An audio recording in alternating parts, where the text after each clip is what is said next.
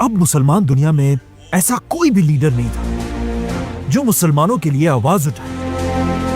और शाह फैसल के बाद ऐसा लग रहा था कि कोई भी मुसलमान लीडर अब अमेरिका को धमकी देने की कभी भी गलती नहीं करेगा। लेकिन ऐसा नहीं हुआ, क्योंकि जैसे यहां सऊदी में शाह फैसल को मारा गया, सऊदी अरब के पास ही एक मुल्क ईरान में एक नया लीडर तेजी से सामने आ रहा था। ईरान के लोग आहिस्ता आहिस्ता अपने बादशाह से नफरत करने लगे थे और सब इस आदमी को अपना नया लीडर मानने लगे थे। और इस आदमी का नाम था आयतुल्लाह खुमैनी।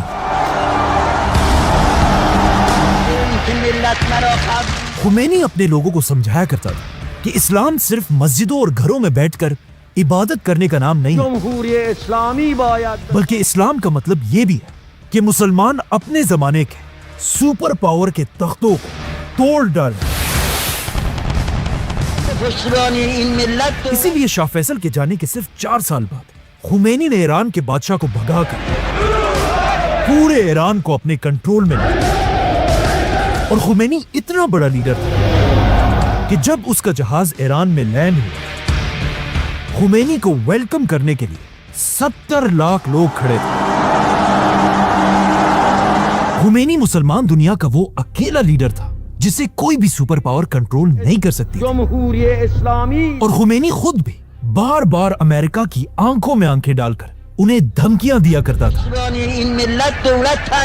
इसीलिए पहले दिन से अमेरिका और इजराइल किसी तरह खुमैनी से अपनी जान छुड़ाना चाहते थे। और आखिर उन्हें इसका रास्ता मिल गया। ईरान के पास ही एक मुल्क इराक में भी एक नया लीडर सामने आया, सद्दाम हुसैन।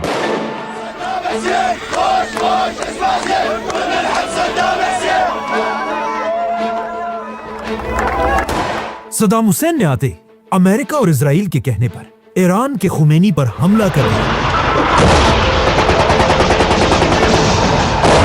और एक बार फिर मुसलमानों की आपस में जंग शुरू हुई।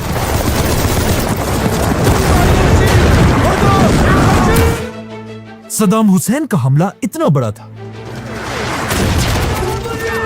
कि खुमैनी की फौजें आहिस्ता आहिस्ता पीछे हटने लगी और ऐसा लग रहा था कि सद्दाम हुसैन खुमैनी से यह जंग जीत जाएगा।